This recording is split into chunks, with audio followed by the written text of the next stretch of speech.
In today's tutorial, I will review an approach to reporting a normal EEG.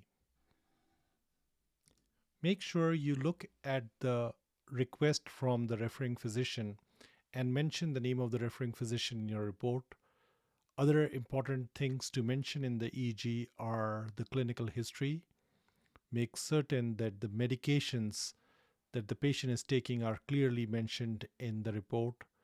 State of the patient, meaning is the patient awake or asleep, whether this was a sleep deprived EEG or a regular EEG, and time of the last meal. These are important questions that many labs require on the final report. Some of this information can be filled in by your technologist, and if you are a technologist, you can fill that in for your physician, and the rest will be dictated by the reviewing physician. So when you start looking at the report, what I am going to do is just give you an outline here, then we will look at some of the EEGs and I will walk you through the different things that we look at. So posterior dominant rhythm, you should have an understanding of what does that mean. So the rhythm in the background is something that you look at, but you also look at what kind of a rhythm is dominant in the posterior head regions, such as the occipital head regions.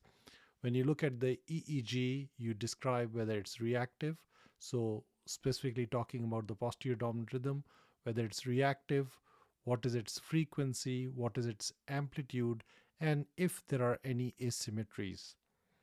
You should mention what is the response of the EEG to hyperventilation and what happens during the intermittent photic stimulation. As a routine, some EEGers will also mention that the posterior dominant rhythm was superimposed by beta frequencies, or if you see clearly a lots of theta activity and you feel that this is an abnormal EEG, then you do mention that. If you see any sleep potentials, whether this is stage 1 or stage 2 sleep, try to identify the stage of the sleep. If the sleep was not attained, you can just say so. If you see focal or generalized slowing, you definitely need to report that, the location, and how frequently do you see that. If you see epileptiform discharges, you should identify the localization, the lateralization, and whether it was just in one hemisphere or it occupied both hemispheres. Make certain that you always look at the heart rate, look for heart rhythm, look for pauses. Specifically, if there is an elderly patient, make certain that the heart rhythm is not missed. But that applies to young and old because there will be times that the issue is not an epileptic seizure, but rather a cardiac arrhythmia. Once you've described this, then you have to basically put your impression in a nutshell. So the EEG interpretation, I typically break it down into impression and clinical correlation. If it is a normal EEG, in your impression, you will say that this is a normal EEG. And in your clinical correlation, you will correlate the findings that you see on the EEG as well as your impression should correlate with the clinical history that is provided to you if there is a specific question from the referring physician that needs to be addressed. So let's say this is one of the EEG, a snapshot of an EEG. You can see a lot of eye blink artifacts. You can look in the occipital head region, so occipital and parietal head region that also constitutes posterior head region, and you can describe if there is a posterior dominant rhythm such as 9 Hz posterior dominant rhythm. You see a lot of beta activity here, so you can say that the background was superimposed with beta activity, in this case let's say 15 to 25 Hz. Now on this next slide, something that is very clear is the patient opens the eye. So this is the eye opening artifact, and you can comment that on opening the eye, the posterior dominant rhythm attenuates or disappears. So this EEG shows an alpha rhythm that is reactive to eye opening. What about the next slide?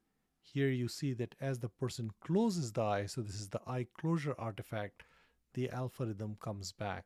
So the EEG background demonstrates a posterior dominant rhythm of 9 Hz that is reactive to eye opening and reactive to eye closure.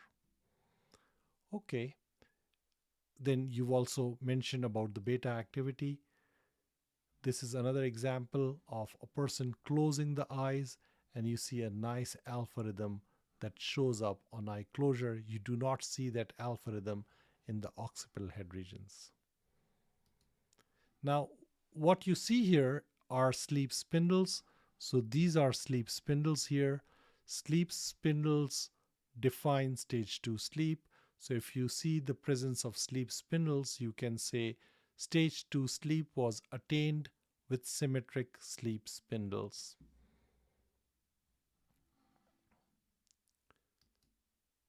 Okay, let's go back here. So this was stage 2. In this next slide, the red lines at the bottom of this EEG, this is intermittent photic stimulation. In this case, it is at 8 Hertz.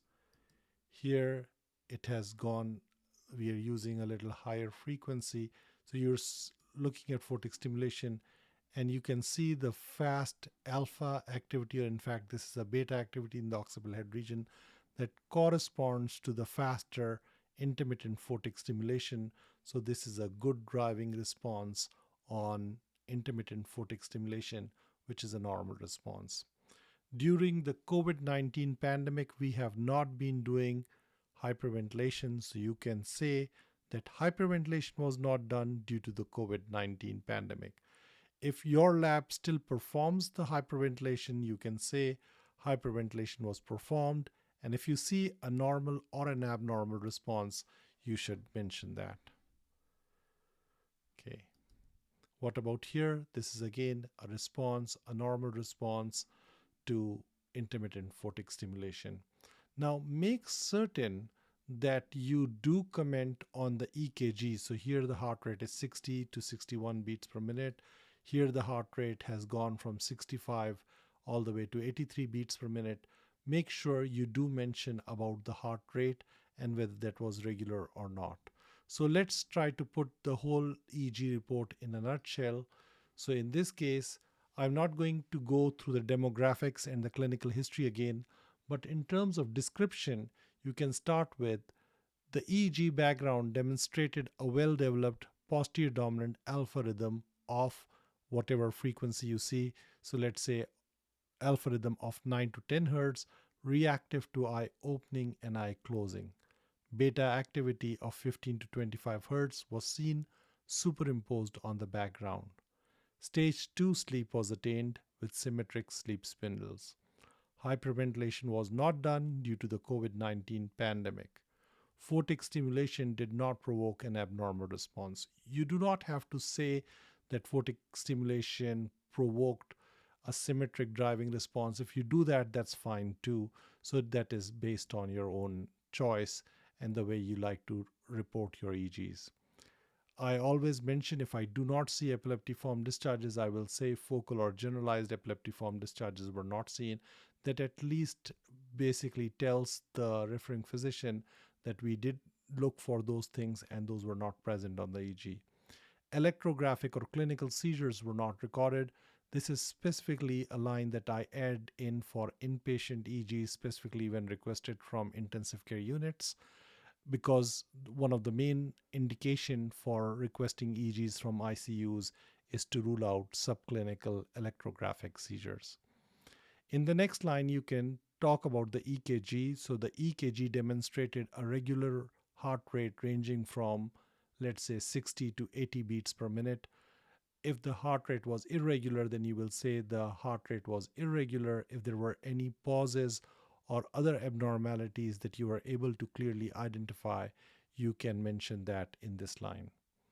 In the EEG interpretation, you should break it down into impression and clinical correlation. If this is a normal EEG, you will say this is a normal EEG. But in my clinical correlation, I always add on a normal EEG does not rule out the diagnosis of epilepsy.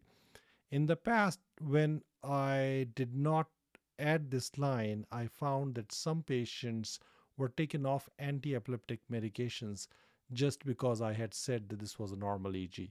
So a person with epilepsy can have a normal EG. So a lot of normal EGs can be obtained from patients with epilepsy.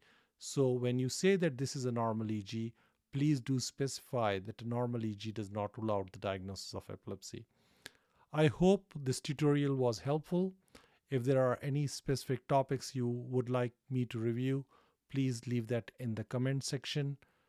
And if there is a certain topic that I have not covered in the past tutorials, I'll be happy to cover those. Thank you so much.